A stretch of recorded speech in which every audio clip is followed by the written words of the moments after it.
In Greensboro, North Carolina, February 1st, 1960, 4 African-American colored students from North Carolina A&T College, an all-black college, went to Woolworth's all-white restaurant.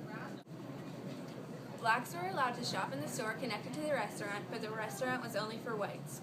The students ordered food but were refused service and were asked to leave.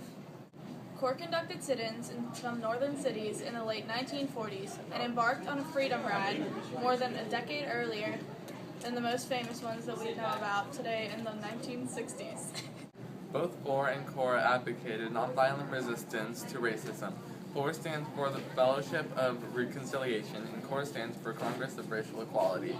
These sit-ins helped gain rights and stop discrimination against African Americans of that time period.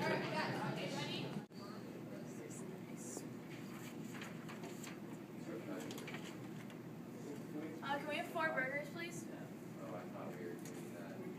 Excuse me, can we please order? We don't serve to the colored here. You all have to leave. You can't sit at this counter. Guys, remember what we read about resistance by CORE? We're not leaving. These students started a trend of sit-ins. The sit-ins marked the birth of a new militancy, especially among young African Americans, and many took place throughout history. On February 2nd, 24 students took part in a sit-in at Woolworth's lunch counter, just one day after the 4 college students went. 3 of the students that participated were Ronald Martin, Robert Patterson, and Mark Martin. On February 4th, 2 days later, black students were joined by white female students from North Carolina's Women's College. Woolworths was forced to close, but the NAACP was reluctant to get involved in the situation, and the students did not want to involve adults. By February 7th, there were 54 sit-ins throughout the South in 15 cities and 9 states. The SNCC's Student Nonviolent Coordinating Committee's goal was to create a grassroots movement that involved all classes of African Americans in the struggle to defeat white racism and obtain equality. Miriam Berry was the first SNCC leader, and they promoted nonviolent protests.